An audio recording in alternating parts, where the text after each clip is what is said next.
took before the first gen even pops. Can make you wanna call my name. Trying to bait out a hit there, but not able to get it. Ricky's AT able to get away.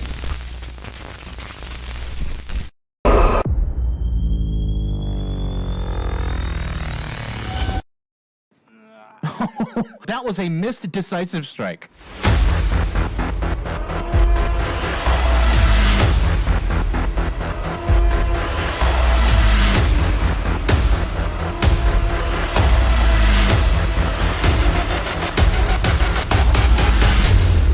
And that is an insta-down.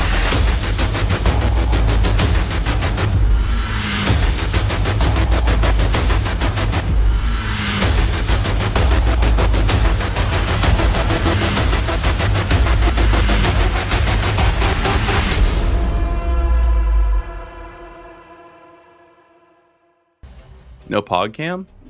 How dare you? Oh no.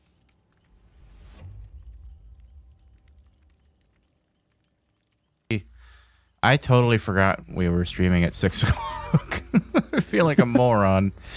Oh boy. Rude. Poggy, introduce us. Where are you? I can't see you. Did you go to the other side? My camera's not working. I don't know what's going on. I uninstalled a bunch of stuff off my computer because it was like taking up space and and then it's like, hey, but you know how that was probably important? Yeah, it might have been important. Ooh. Well, anyway, welcome everybody to Vigo's Court. I'm your Judge Little Rugard, and I wish Counselor Pog was here with us, but he seems to have gone to the other side. But Counselor got the wrong logo up too. Regardless, God, really? we have. Oh, come on. We got 4 Dwights, 1 Locker versus Object of Depression for you guys today. And we are playing on the Ironworks of Misery. 160 square tiles, 10,240 meters squared, 8 hooks minimum, 13 hooks max, and no permagen. I always thought that there was a gen inside that Ironworks at some place. Is that true, or is there a chance that it does not spawn there? I'm confused. Is there a chance that it doesn't spawn? I have seen no gen in that building before. Really? So, okay. Yeah. It's very uncommon. That sounds right. It's very, very uncommon. But it definitely floats around that building first and foremost, and then secondly, sometimes it's outside. I think Also, I've seen while it not this is spawn there only too. 10 I think I've also seen it where it's not spawned there. Also, to So I think mention, he's while right. this is only 10,000 square meters, so it's not the largest map, it feels big to me. That set, like that massive structure, makes that map feel that much larger. You have that many more stairs and that many more tiles to cover in that area. Also, I don't like that breakable door. That loop was already annoying, and I don't like this map. I'm not a huge fan. For Myers, it's great. If you are able to spawn in that building as Myers, you get free stock for days before they know what's going on. But besides that,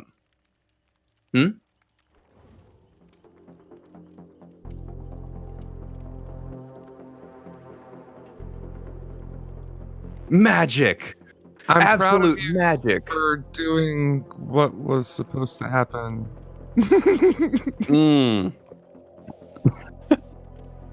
The animosity. Oh, it's great.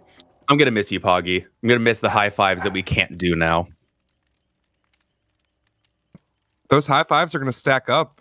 Oh, you're right. When the camera gets back on, y'all are going to have like 8 to do in one stream. Because there's already one y'all didn't do because Poggy wasn't in the last stream.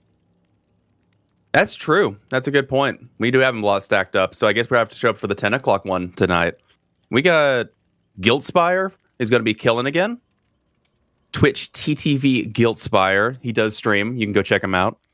We got Brizzo, I Soaked in Bleach, The Real Zappies, and Don't Come Near Me. Can I just appreciate the name Don't Come Near Me and being a Nia? It never ceases to be like, oh, that's such a clever name. Am I the only one that thinks that? No, I think it's a clever name. I think it also fits his accent. So if I remember correctly, I'm pretty sure he's from Britain or England.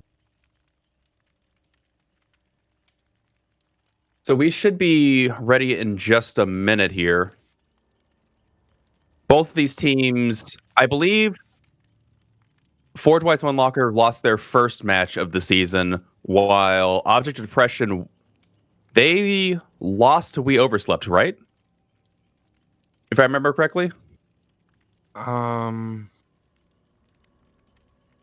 right, I'm back. I am so sorry. Yes, Yeah, we can go. I don't think think these- OOD lost last week. Oh, you don't think they lost? Did But they I come do out know on top that of a We WoW Overslept? won, so I'm trying to remember who beat who and how. I think the chat deserves to know what's going on. I have breakfast that came, and the dogs were barking a little bit, and so I muted myself for a moment so that we could deal with that. I'm gonna be enjoying me a little bit of breakfast while we prepare for this one, guys. But I'm excited about these two teams. Honestly, OOD, old school team, been here a while, and they're really good. They're pretty good, in my opinion. I think they're pretty good. Oh yeah, they are definitely good. I don't think that we face them, or I should say, Undying Alliance faces them. I don't think we do we? We're not in the same. We're not in the same bracket. Yeah, we're not in the same bracket. Unfortunately, I don't think I'll ever get to face them, but I can hope one day. And yeah, so I think 4 Dwights, 1 Lockers got their work cut out for them. We know that Object of Depression is a really good team, so I'm curious to see what they're going to do today. I'm curious to see what Guiltspire brings to the table. I wouldn't be surprised if they burn a Freddy or Spirit here. Try and, go after him. Right. Yeah, I agree. I agree with that statement.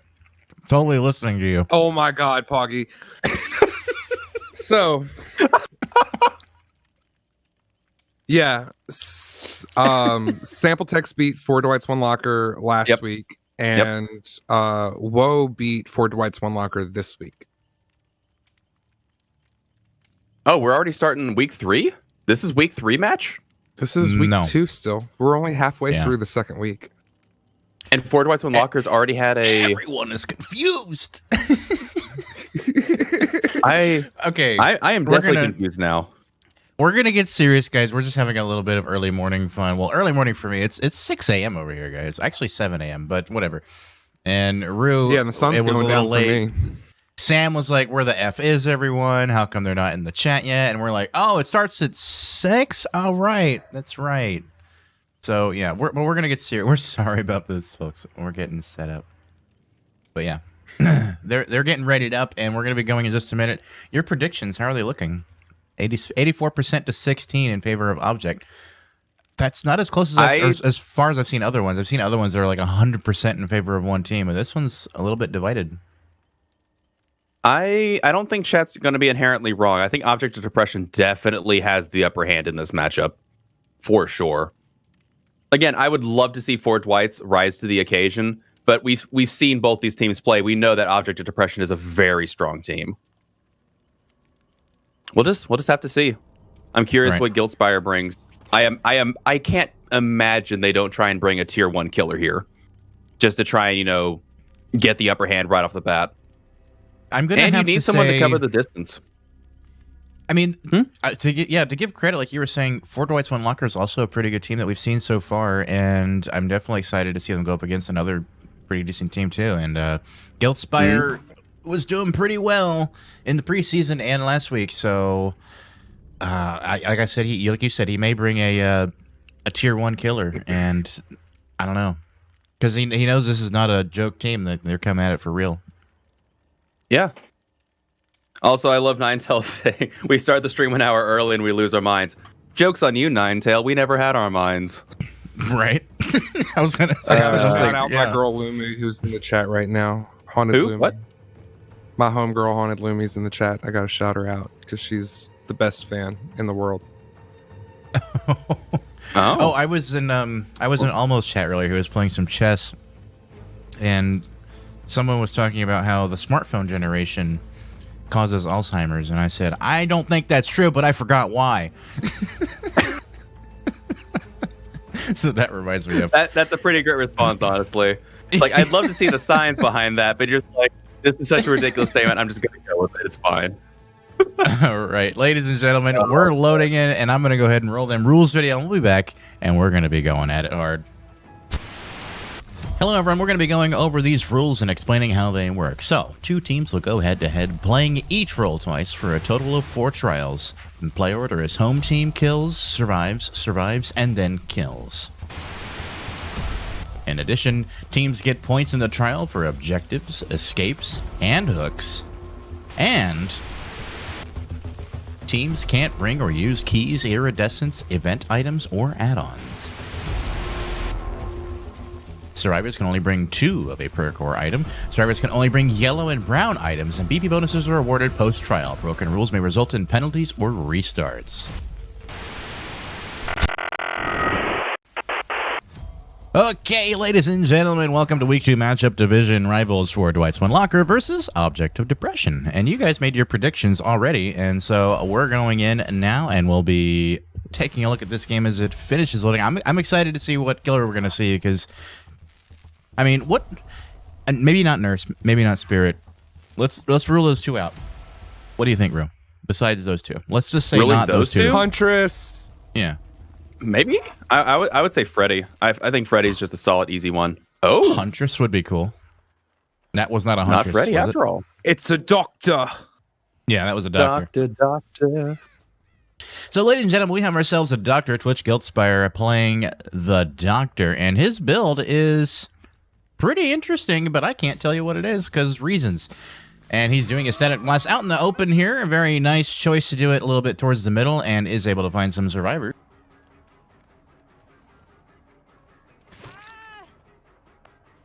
Lands that first hit on Don't Come Near Me, who is going to vault over. Not able to really use that TNL loop very effectively. She does get some extra distance, though, and is going to work her way towards the middle building. However, gets a little bit zoned out and goes down before making it to any safety. So already, Guildspire getting an early down. Very nice. And with Corrupt Intervention, that's going to come in handy for sure. Let's see in our survivors how they're doing. So we have Brizzo over here looking for a gen. Don't Come Near Me just on a hook. I Soaked in Bleach also not doing anything. And the only one actually doing a gen was the Real Zappies, who's now been interrupted. So any gen progress that was being done. Ooh, and Pop Goes the Weasel. Gonna bring it back 20%. And the Real Zappies getting that drop on the pallet. Very nice. And is going to try to chase toward the shack, it seems. However, no, I was going to say Doctor is going to go back for the hook, but he's not. He's following Real Zappies into the killer shack. But then decides to leave, looking for other survivors, as we see over there Brizzo behind the rock. And Guildspire not actually spotting her. Interesting. She did some good old Scooby-Doo there. That was nice. But not going to work this time, as he definitely saw those scratch marks behind the rock. Does take a hit right there and is going to be having to run back away from the hook. Now, I do believe that hook is going to progress to second hook within a matter of seconds. There it is right there. So already on second hook for Don't Come Near Me, an early one. He is definitely proxy camping, but with such an early hook, it's not really a bad call to do this. And he's still pressuring as well, so he's not only doing a little bit of proxy camp, he's also doing some good pressure on the gens that are nearby it. So the survivor's kind of falling for the Corrupt trap, I think. Now that Corrupt is gone, though, are they going to adjust their gameplay? Are they going to get that unhook and try to go for some other plays? And it does seem that way, as he's... You know, once again, she's chasing right back toward that direction. So he's going to probably go back there in a second. I Soaked in Bleach, though, going down and is going to be on first hook. And Don't Come Near Me in a dangerous position now, already on third hook. So they're going to have to reset. Can I just point out? Go ahead. Can I just point out something really good? I think this guy plays Doctor a lot, because if you notice, he's baiting the dead hard with his ability every time he goes for it. And that's not something you do as Doctor very often, unless you play a lot of Doctor. I think Guildspire probably is very adept at playing Doctor, and that's probably why we're seeing him play it so effectively. I mean, baiting out Dead Hard is also pretty smart. Only 2 survivors could possibly have it, so as soon as he identifies those 2, he no longer has to worry about it.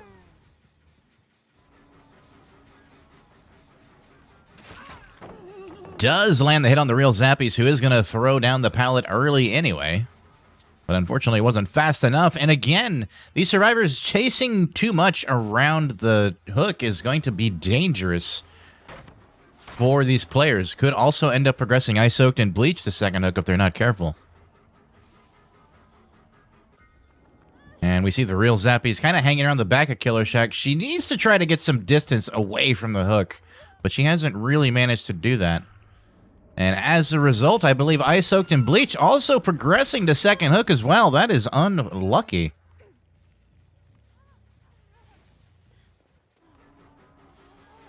And once again, oh, the real Zappies out of position. Gonna go down by the Killer Shack. And is that a basement hook potential?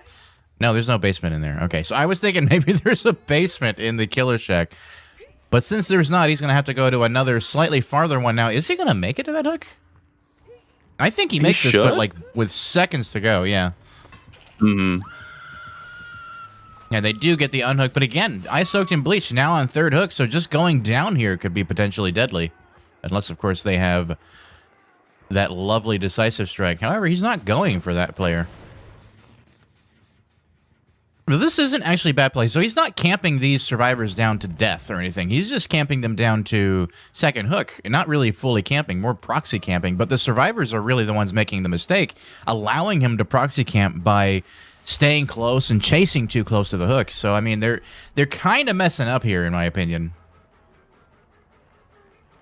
And Brizzo now going down. Going to be on first hook as well. So are we going to see the same sort of play against Brizzo? Or have they learned a lesson from these other two progressing? Basement is over there. I didn't even see the basement entrance over by the shack. Why didn't he put Ice Soaked and Bleach in basement? That would have been the play right there, I think. And maybe he didn't see it either. That could also be the case.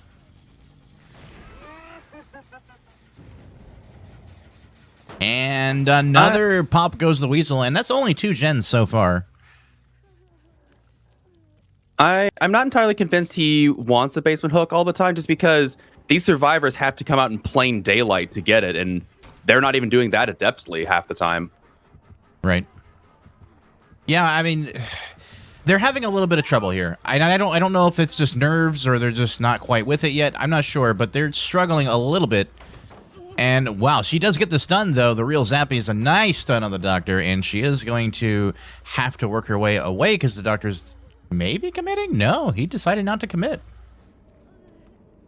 But the real Zappies would have been on second hook, so maybe he wants to try to find someone who's a little more injured and work on them, or a little bit more closer to death, perhaps. Even that's an option. Yeah, like Ice Soaked and Bleach. If he gets Ice Soaked and Bleach down now with 3 generators done, this could be a good way for him to start wrapping up this game.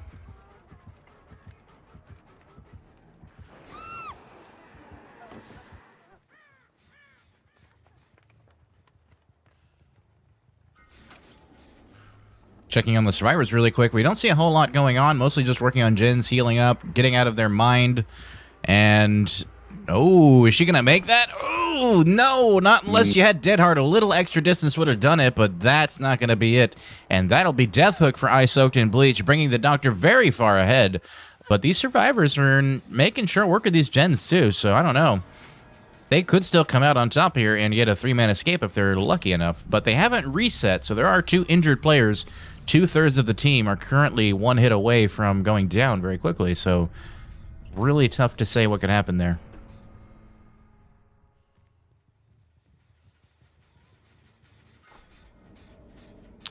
And the Doctor does find Brizzo, I do believe it was working on a generator, and did regress this one. And the real Zappies possibly in a chase with Doctor. Yeah, Doctor is committing now to real Zappies here at the T&L loop and almost gets, I was going to say almost gets juked, but she ends up missing the jump and goes down, and that is going to be second hook for the real Zappies. Now, not a kill, but still, pressure is pressure, and these survivors are definitely going to have a hard time now. However, Brizzo about to finish her generator just seconds away. Again, he baited that dead hard. He did. And she kind of messed it up there, not jumping right away. It was a bit of a mistake on her part. However, Brizzo now again in a chase, also on second hook. So he's getting a lot of good hooks.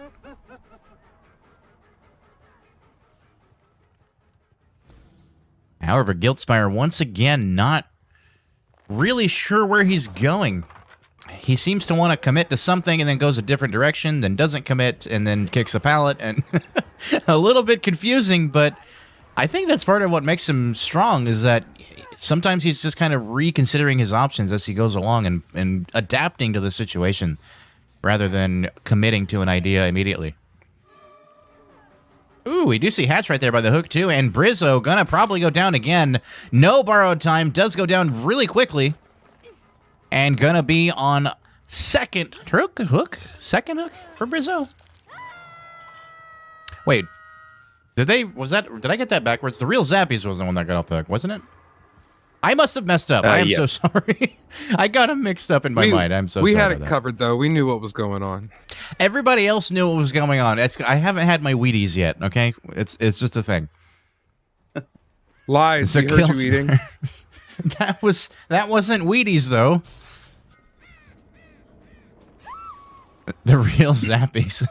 Taking another insanity. Not going to go straight for the gate because the doctor may know where she is now. So going instead for the other gate. Probably a smart play. Big brain. Avoid that first gate. Doctor, though. Where is he? Where is Doctor? There he is. Okay, so he is chasing now after... Was that a Nia? A Kate? I can't tell. I believe it's Nia. Nia, yeah, okay. Don't come near me. I'm gonna wake up soon, guys. Give it like another 15 minutes and I'm good.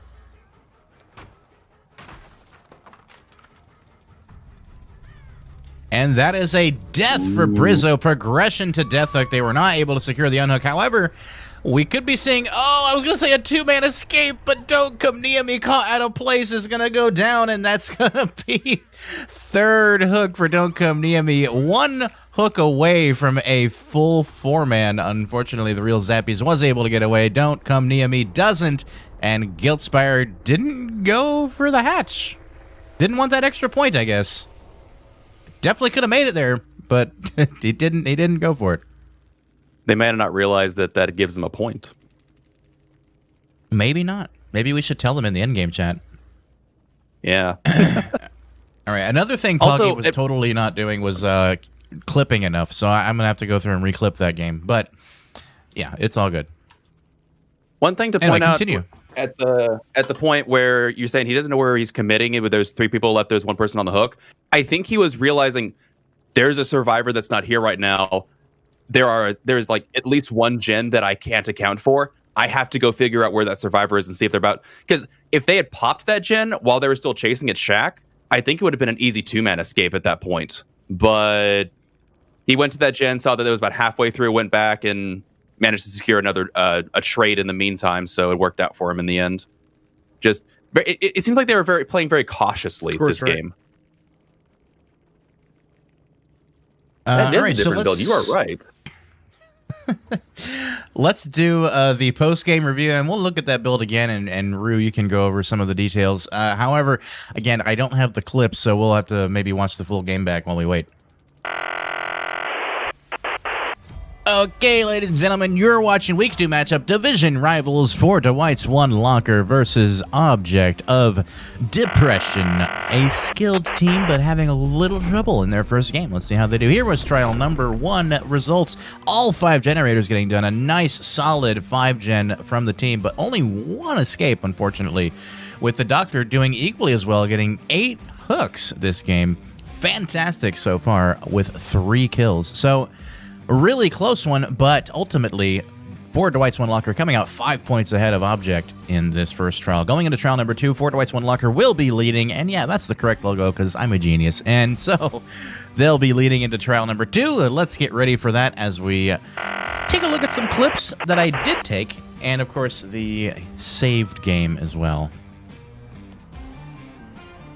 So one thing I will point out is that normally a 3K will result in a much larger point difference cap, but there were 2 hook progressions that in the very beginning at 5 gens and at 4 gens, 2 different survivors progressed to second stage on, which is not inherently bad for the killer if you're just going to try and secure, a high kill game. But points wise, it is not nearly as rewarding as if you got those 2 hooks. Correct me if I'm wrong. If he had gotten those 2 hooks instead of those being hook progressions, this would have been a 20 4 to 15 point game. Is that correct, or would it have been? Is that correct? If they had gotten 2 second hooks instead of 2 second progression, I think it would have been. I think it would have gotten an extra 4 points from that, which would have given them a much bigger lead. Yeah, over object. 24 to 15. But Yeah, it would have been also, more. Yeah. you can't really do that in Dead by Daylight because that actually changes the time frames in the game, so everything changes. That he could have theoretically gotten more hooks because they got the hook early, or they theoretically let him progress so they could spend the time on the gen. So that scenario, you know what I mean? So yeah. No, I say it's just not optimal for points wise, but yeah, it definitely secured him a lot of pressure in this game to manage to get a 3K. Yeah, absolutely. Yeah, I'm not saying it's a bad strat overall. If you are worried about making sure you can secure as many kills and denying points for the other team, it's great.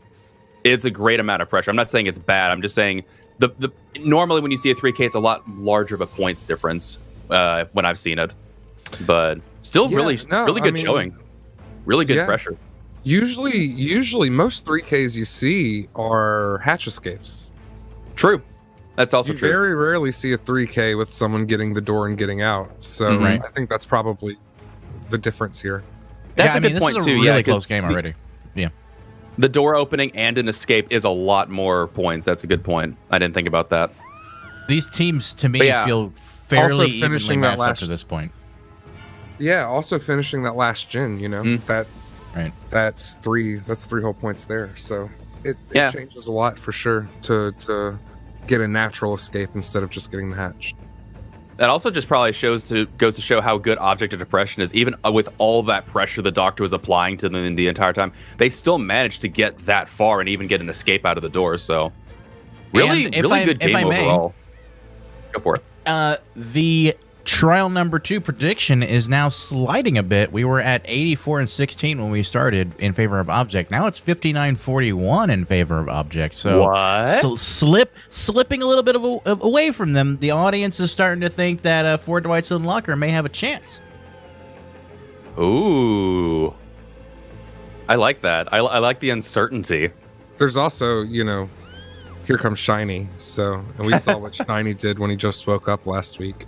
Had forgotten that. They woke up Shiny Freddy. It was time. Oh man. But no, was it an 11 hook or a 12 hook game? I think it was an 11 hook game. It was near 11. Perfect. Yeah, it was very close to perfect. It was like 31,900 points and 11 hooks, something like that. Absolutely brutal game. And they got Shiny on Killer again, so we might see how much domination they decide to put out. Also, the build for Doctor, I have not run anything like that, but I've run it on similar killers. I don't hate it. It's a very gen aggressive build. Also, I've never run Surge on Doctor. I want to do that sometime. Just being able to punish survivors if they try and commit, getting them into tier 3 is like, oh wait, we can't commit, hold on, leave. Someone gets down and immediately aggressive 8%. I want to try that sometime. It seems like a good idea. I like that a lot. I do like that build. Also, Poggy, I think this is a time that we can say the Doctor definitely made good use of corrupt intervention. If I do say so myself. They applied so much pressure in the first 2 minutes. So much pressure.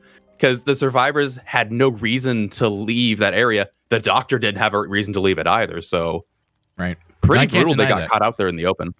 That's pretty much a textbook how to use corrupt. Like, they got a survivor in the uncorrupted area. So any gens that were being worked on couldn't be for those 2 minutes because the Doctor was hanging out, proxying the area. So, I mean, it was just really well played. Yeah. I think this is a time that I would say they utilized their perks pretty extensively. Absolutely. And I would love to ask him some questions about that at the end. My God, I can't talk today. Here we go, folks. For sure. We're going to run that second rules video in just a second. I'm fine. I'm fine. I'm doing fine. It's just brain matter, gray matter going on in my head. We'll be fine. We'll be right back in just a second, folks. Let's take a look at them killer scoring rules, and we'll come right back. All right, everyone, we're going to be looking at how the game works from the killer side. Now, killer points. Each survivor is worth a total of 6 points per survivor. First hook is 1 point, second is 2, and third is 3 points. Progressing is only 1 point. Killer bonus points. Every 5,000 blood points is 1 point. Getting to hatch first is also 1 point. A killer can only be used a total of 3 times in the season. Killers have a 150 millisecond ping limit. Also, should a reset occur, the killer and perks must remain the same. Bringing the wrong map is a forced reset, and minus 10 points. Bringing a killer a 4th time is 10 points off, and changing a build after is also 10 points. Not being on the roster is a 5 point and a reset. Okay, ladies and germs, we're back here again with Week 2 matchup. Division rivals for Dwights, One Locker versus Object of Depression. Folks, we're loading in now, and I'm eager to see what Shiny's going to bring. I just stole Rue's line while we were away. And yeah, no, I really am, though. Like, I think we're both eager to see what he's going to bring, because Shiny is definitely pretty god tier in this league right now. He's up there with the best of them, so we'll see how he does against this team today. And here we go, ladies and gentlemen, we're loaded in. Psycho Mantis here with us, Ragnarok Alex, and Disconnected. I think somebody made a mistake or something. That was not the right map. That was not the right map. That wasn't it, guys. Oh boy, that's gonna be a penalty for Object. We're gonna see what 4 Dwights 1 Locker has to say about that, but I guess we wait and see. So Shiny was Shiny hosting? Mistake. Shiny was maybe hosting, yeah. Uh-oh. Yeah, that looked like Mother's Dwelling.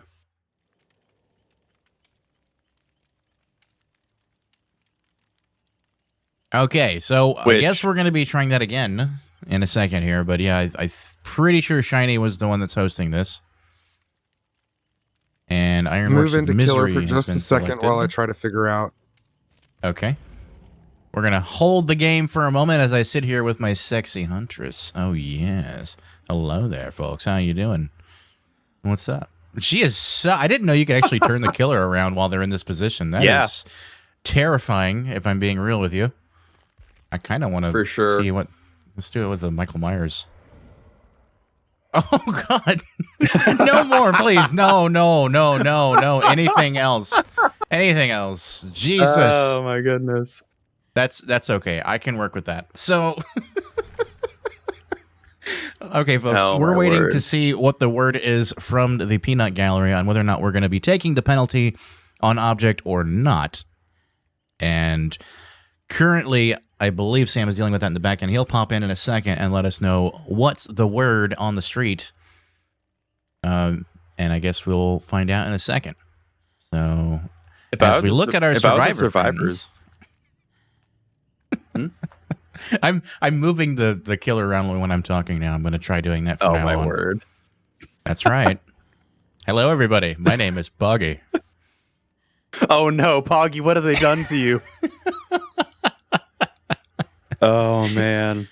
In all fairness, though, if I was survivors, I'd be bummed we didn't get to play on Mother's Dwelling, because that would be an absolutely atrocious map for killer to play on. Just saying. Yeah. Yeah, it would be. That would be really, really unfortunate if they had picked that map. I don't know who in their right mind would pick that that map. I have no idea. Yeah, says the people that took Ormond. I mean, you guys took what is it? The underground complex. So I mean, I had no say in this decision. I regret it as every day goes by. You were complicit in the decision, though. You didn't say, "Oh, well, I don't think we should do it." You just were like, "Yeah, I guess, whatever you guys want to do." Yeah. I was just brought on. I was like, "I don't like this map," and they're like, "Okay, cool, you'll get used to it." I'm like, "Oh, okay, thanks." That actually sounds a lot like Sam and Rudy, to be honest. Oh my goodness! Oh, it was 100% me. It was right. No one else. It was. I assure you, no one else said that. That was me. Get used to it. Man. Do you have an update? And I understand, us, the map isn't I shouldn't be so mad because the map is cited in my favor since I am the killer main, but there's so many little bits of geometry on that map that are just frustrating that have a whole larger hitbox than they should, and I'm still getting used to it. But oh goodness. Fun fact is that I get to waste a bunch of killers there that you wouldn't only want to bring, like Wraith and other killers like that. Killers that why wouldn't you want to bring Wraith greatly?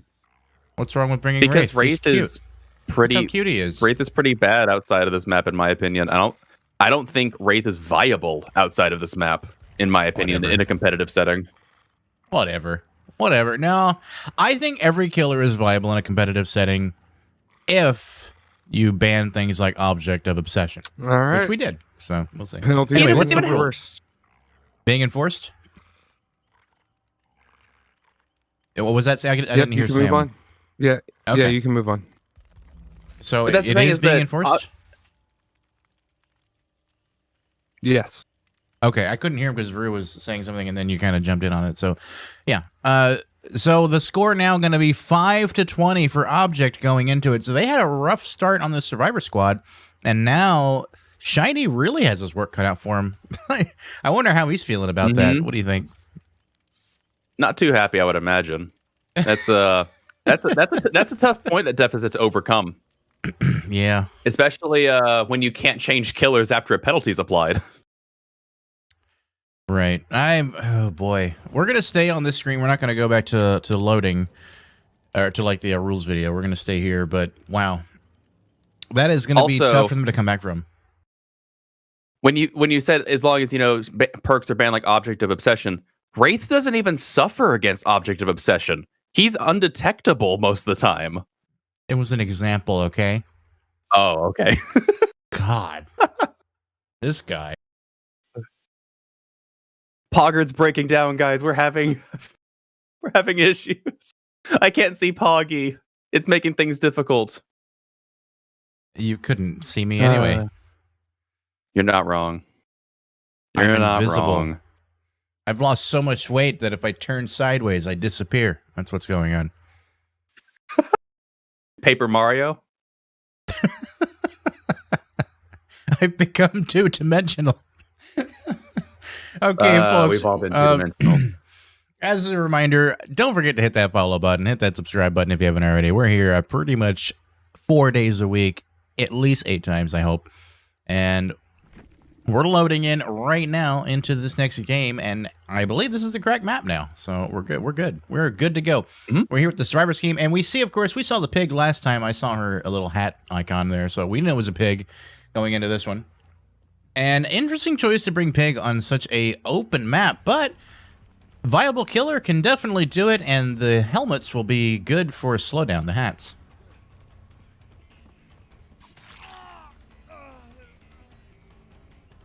So she gets that early hit on Psycho Mantis. Psycho Mantis kind of pausing for a moment. I'm not really sure why. And has to drop that pallet early as well. And I guess he's going to go down here because I don't know where he can go. So yeah, he's going down early. And once again, just like the Doctor in the first game, we see Shiny61 getting an early down on Psycho Mantis, but doesn't actually pick him up right away. Instead, going for other survivors potentially. But just putting a hat on Psycho, which is curious for sure. I'm not really sure what the play is here. And they do see him coming right away. It's not, I mean, it's not terrible, but it definitely is not a hook. And a hook is really where the points are. But I get it. He definitely wants to stop the generators, keep the survivors from getting their points. So it makes sense a little bit. And he does utilize that ruin, getting iCloudy Days a nice hit right here by the TNL loop-ish. Or just a jungle gym in general. And this is the TNL loop. And when we do see Ragnarok now running through, one of the gens does pop anyway in spite of the pressure. Shiny61, though, getting rid of God Palette very early could be good for him going forward. And we do see iCloudy Days healing up. Now, I wonder if they're getting that survivor up. They do get the survivor up. The gen popping does activate the hat. So he now has to stop doing any gens for the next several seconds or so and go do boxes. However, Pig now chasing after iCloudy Days, who's out of position and goes down quickly, unfortunately for them. But good for Shiny61, who gets another early down and another hat. So good job so far. Pretty good job so far. But yeah, that was really bad for iCloudy Days to go out there like that and be way out of position. Just not good choice was made there. They should definitely have gone for a jungle gym or a pallet loop or something, but they just went out to nowhere. And that's how they got downed. And we see Psycho Mantis working on his thing, but Still struggling. These survivors are having a tough time against Pig, but they still got 2 generators done so far, which is really good. Cloudy Days is not going to get off the hook yet, and Ragnarok's not being chased anymore, so Joker is moving on to something else. Let's check in on Psycho and see how his helmet's doing. So he just finished another box. We hear it laughing in the background. I don't know if you could hear it, but he has not yet gotten it off. He has to go to another box, possibly 2 other boxes, to get it off, but he should have the time to do it if he he has to be nonstop. So it's basically been a full minute or so that he's not been able to do a gen, and we do see Joker taking a hit. So this is the thing about the Pig's hats that makes them so powerful, especially with the add-ons that he's using, I believe, that increase the time and increase the number of boxes available, is that it just makes it much more difficult. It decreases the timer by 30 seconds, but this specific one actually makes it longer to take the hat off in a box. Right. He's going to die. I think he's going to die. I think so, too. Unless he goes right here, right now, and gets it off immediately, I don't think he's going to make this. Oh, no. Yep, he's dead. Oh, no. Oh, but the Pig started chase. The Pig started chase, so that resets the box for a moment, and that gives him a little bit of extra time. She should have just left him immediately, but maybe didn't know how much time was left on the box. But we over here do know. That was very close to being a Pig hat death. Yeah, it is just optimal went for from a points. 3-point kill to a 4-point kill. That is a really good point from Sam, that does increase the number of points available.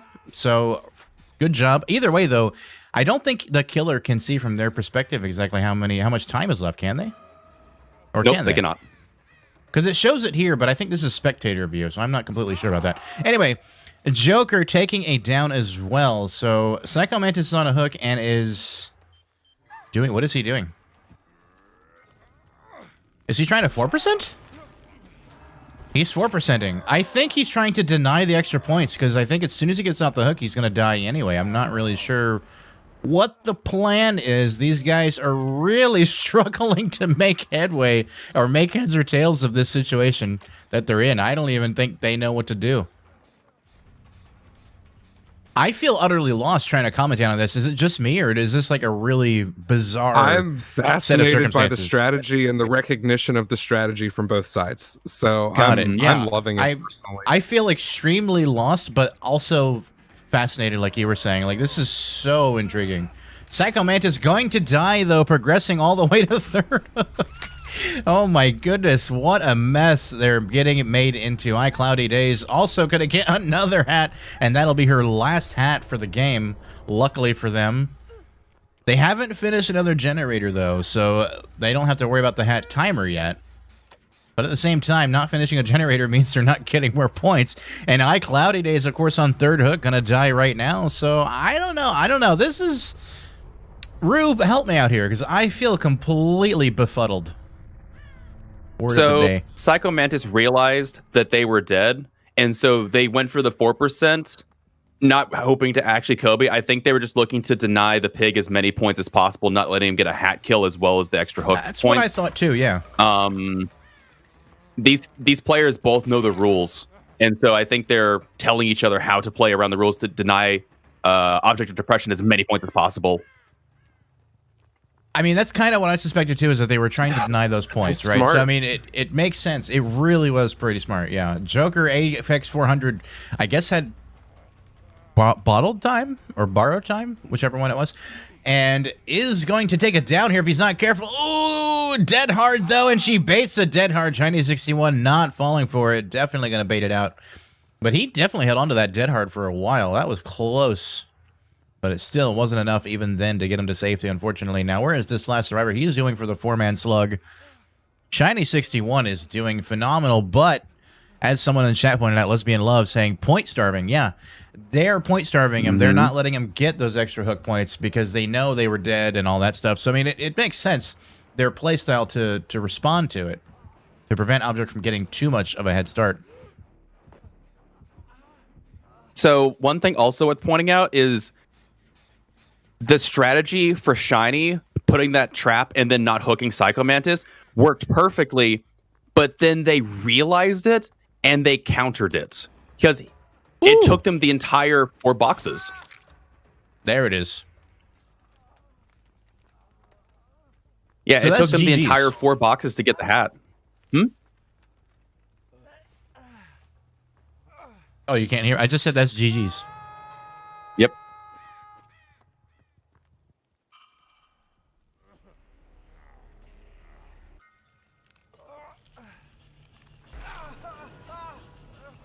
And we do see Ragnarok trying to 4%, but not successful. I felt like this was a good time to finish my sandwich, so we could do the post game. But wow, Shiny 61 really blew my mind with this game. If I'm being real with you, like I was trying to keep up with it. Even the chat's confused. Yeah. Shiny had really good RNG this game too. Yeah, the fact that the first hat they put down took all 4 boxes was optimal, and then the other team just did everything they could to deny them the points from that. Right. Just everything worked out well, and at the same time, they denied them as many points in the end game. I'm very curious to see how much this brings back the lead potentially. This is gonna be interesting to me. I mean, right now it's sitting at 19 to 22, so it's super close. Now, he's gonna get that hatch point. We don't see an adrenaline play, so he doesn't know where this driver is. They're probably gonna die to the entity, but no, he finds him. He found him sitting in a bush. I didn't even see him there. He walked up to him and I'm like, oh, there's a David on the floor in that bush. Like, I was very surprised by that fact just now. I'm sure most of you are like, God, Pog, are you that blind? The answer to that question is yes, I am. So that's wow. This game was complex on so many levels. It was. There's so much we could talk about, but I kind of want to leave it to you because I feel like you have a lot more to say.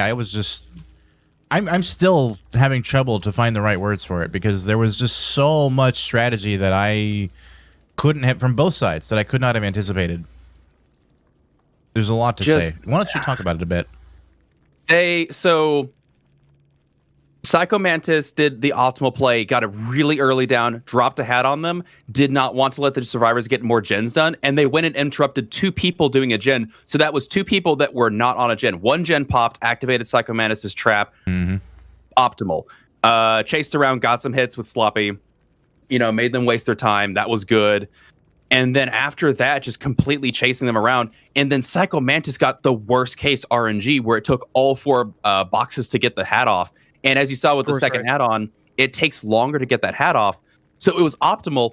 And then 4 Dwights 1 Locker recognized it, and they're like, hey, we're just going to go into point denial mode now. If you get on Psycho Mantis, you're dead on hook. It would have been crazy. If he Kobe'd, that would have been so much more worse for them. Because they would have got the full points. Plus, it's kind of crazy how this game worked out. Yeah. Go ahead and do post-game. I got so much to talk about. I know. I was going to say, why don't we do some post-game? Because I really want to hear you break this down a bit more as we look at some clips. Let's do it right now, folks. We'll be right back.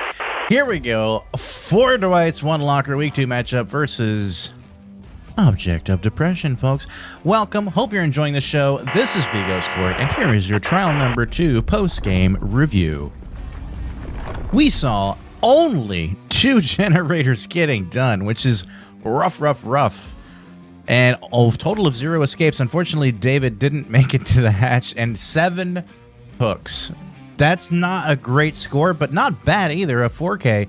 But hooks is where the points are, for the most part. However, 4 Dwights, 1 Locker, 22 Object of Depression. So, I mean, that game really fell in Object's favor, and they're leading going into trial number 3. So congratulations to them for pulling it back through despite the mistake on the map choice. So here you go, Rue, take it away, because I don't know, this is breaking my brain. So I do respect the pig choice on this map, just because those and the way that they also picked the add-ons reflected this. Like, if it's a smaller map, I prefer to have the one that makes an extra box appear, but they went for the add-on that makes it take a longer time to get your hat off when you're at the box itself. And I believe the idea was when the map spawned on this map, the boxes are supposed to be essentially 4-cornered. And this map is not a small map. It's a medium-ish, I would say kind of on the larger side of medium size map. So those boxes were really spread out. It's going to take you at least 15 to 20 seconds between each one.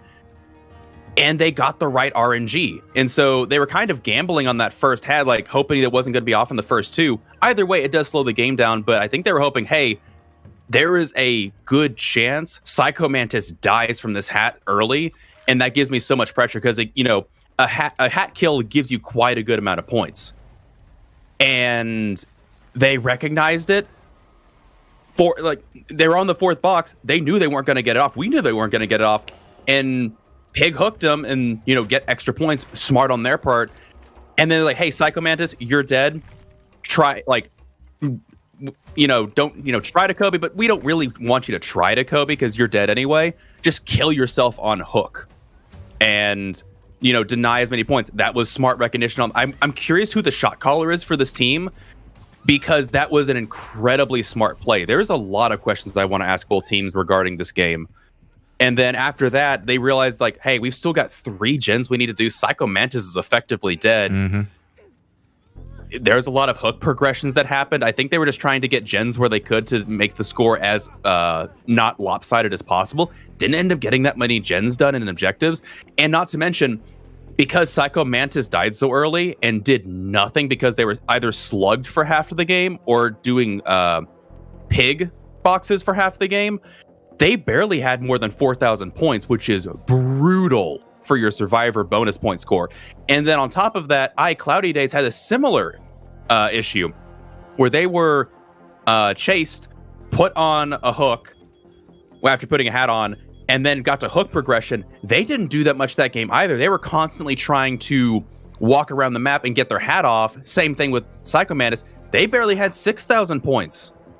And so the pig went into full point denial for Dwights One Locker, but Dwights One Locker, the same was trying to do the same kind of point denial. And actually, I don't even think I'm grasping the full measure of how much both teams are trying to deny each other points. Absolutely, this match was so strategic. Good play from both sides, but just so strategic. And Sam, am I getting all this? Is there more to it than this? I feel like there's more to it than this, like what I'm talking about here. You're the rules man. You pretty much nailed it. Yeah, I think, you probably covered most of it. Yeah. Just GG. Yeah. Insane play from both sides. And now, as you see, despite the penalty for going to the wrong map, it's still a very close score now. I'm very curious to see what happens in the next game. Very strategic play from both sides. Well done. I mean, I guess the other thing we can cover briefly is that just that early down with that immediate hat and the pressure on with Ruin just kept them from getting too many gens done too. So it wasn't just point denial, because I mean that is what it was in terms of stopping the gens from getting done. But the early down, that early pressure was just too much for them to come back from too. So I mean that's kind of where they got screwed. And really quick though, before we go on, we see who will win trial number 3 sitting at 94% now in object. So Shiny61 has also turned the audience around and going out 94% to 6% in favor of object, according to our lovely audience for trial number 3. And I'm getting an invite now for Shiny61. I guess they were having some NAT issues or something, so we got reset out of the group, but we're going in just a second.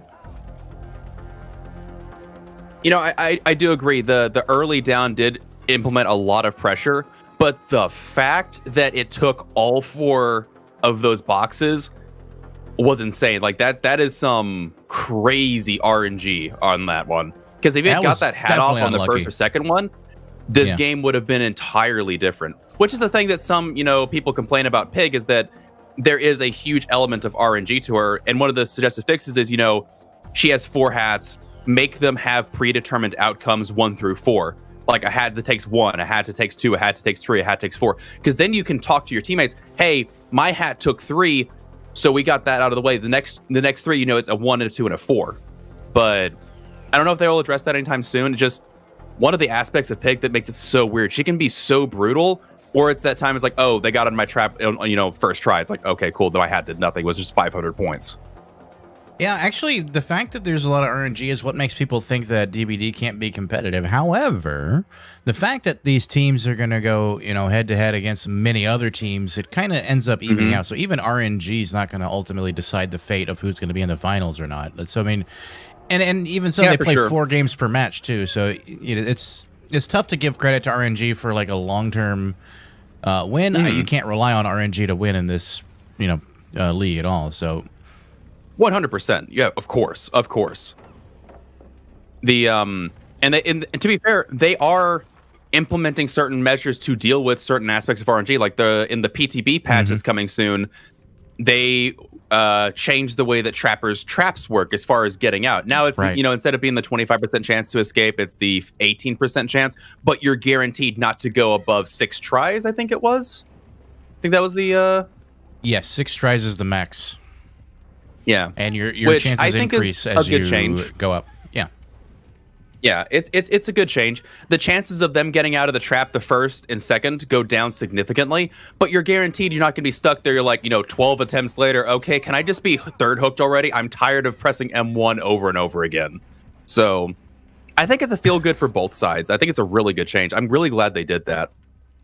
Okay, so we have to jump in for just a moment. We can come back to clips if you want, or we can just talk about other things. But Shiny 61's not going to be killing this time. Instead, we have the real Zappies. Now, did we see real Zappies kill last week? Yes, they brought twins, they 4K'd. I thought so. They and 4K'd with twins. I'm curious if they're bringing out the real Zappies thinking that he's just as strong as Shiny, or if we should be concerned that maybe this could lose the lead for Object. I don't know, because I know this is not their first. It's their second. Main killer? So, yeah, I don't know. Right.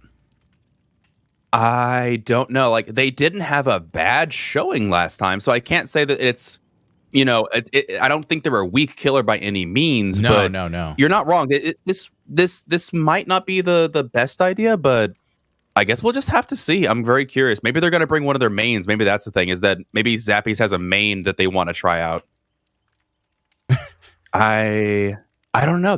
I'm interested to see what happens here. And to be fair, there is something to be said. Playing back-to-back killer games isn't easy, because again, like I've played killer. Playing a single game is very mentally taxing, because you have heightened awareness. You are constantly checking things. You got adrenaline pumping through you, and so 12-minute game. After that happens, your body's like resting, and then it's like, oh, I got to go back and do it again. And it's like, it's not quite as easy to build up that second try, So maybe that's the reason here. He would know because he went from killing, what was it, yesterday, to immediately doing some more post-game commentary, and he just sounded like he just went through a car accident and was like, just, God, that just it's so much to talk about. Like, he's just intense. It's intense. So I can totally agree with that. I feel that for sure. And I mean, Shiny 61 though, he's like an athlete or something, so he's probably very familiar with that feeling and probably relishes in that. He's probably doing like 16 jogs around the neighborhood right now as he celebrates his victories. Shiny's talking in chat and mentioning this. Ruin, you were right. Ruin did do a lot of work that last match, because being able to harass the survivors off those gens. Oh, we're going in.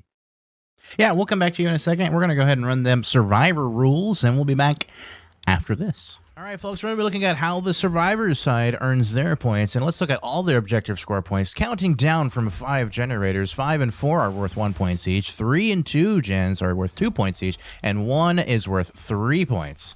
1 escape is worth 1 point, 2 escapes is worth 2 points, 3rd escape is worth 4 points, and the 4th escape a total of 5 points. Every 16,000 scored is worth 1 point. First to hatch also gets 1 point.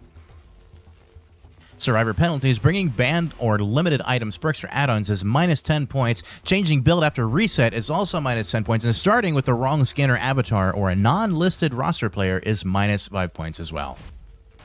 All right, folks, we're going to be looking at how the Survivor side... Okay, folks, welcome back. We're here with Week 2 matchups, Division rivals for Dwights 1 Locker versus Object of Depression. Hope you're enjoying the show, everybody. And, Rue, what are you thinking we're going to see? What killer are we going to see? If I had to take a bet for Shiny, I'm going to say they're bringing Oni. If I had to take a guess, I would guess Oni. Okay. I think Oni's pretty good on this map. You got a lot of lions that you can just charge down and get really good smacks. I'm compelled to agree with you. Sam, what? And nobody asked you any questions. All right. Psycho Mantis, you were here. The real Zappy. Another twin. They're bringing twins again. Oh, no. They're twins main. Twins confirmed. They have to be a Twins main. That's what I said last week. I said that I think they might be a Twins main. And yeah, the only thing I was concerned about is if they don't bring twins, they might not be able to 4K. But it doesn't matter because they brought twins. And out comes Victor. Victor running around towards the David probably, who is injured. Yeah, he's going straight for David. And gets him down immediately. This guy is God tier on twins. This is going to be rough for this team, probably. Let's see if they're able to... Oh, boy. Let's see if they're able to make heads or tails of this killer. Already a first hook and only seconds into the game. As these survivors were trying to do some gen rushing, they missed a skill check. It was just a little bit of a mistake that set them back. They could have had this gen done already, but now the killer's on the way. It's going to pop in her face, though. There it goes. Boy, these matches are going to be intensely close. I can feel it in my bones. Cloudy Days is going to take the hit, though, as Fang now off and injured. And Psycho Mantis is not in a chase. He goes out to nowhere, but was able to escape the killer's wrath. As we see the real Zappies chasing after, I think it was like an Ace or a Felix or something. I didn't actually see who it was. And he does switch. Yeah, it was a Felix. So he does switch to the other killer. Where is the other killer? Where is Victor? I don't know. It didn't let me switch to Victor for some reason. I see him over there, but I couldn't actually switch to him. It's this weird thing, like whenever the Twins spectator mode switches to Victor, you have to switch also. It doesn't switch manually to their camera, so I don't know. It's strange. Anyway, we do see another gen popping, though, really early. Joker AX400 still on the hook. And in second stage, by the way, to the scorekeeper. Cough. And we do see iCloudy today is going to go down by the pallet, unfortunately, and Bloodlust did help them out there just a little bit. As we see now another hook. Two simultaneous hooks. Gens before friends, apparently, as they're getting him off last second. And we did see a totem go down. I don't know which totem it was. But now we have, oh, David going down by the TNL loop here. Again, just really rough for these survivors. Already, you could say 4 hooks, even though it's only 3. But yeah, that is going to be death hook for Joker. 3 gens done, 3 minutes into the game. 3 hooks on Joker, you could say. Not really 3, but you know what I'm trying to say.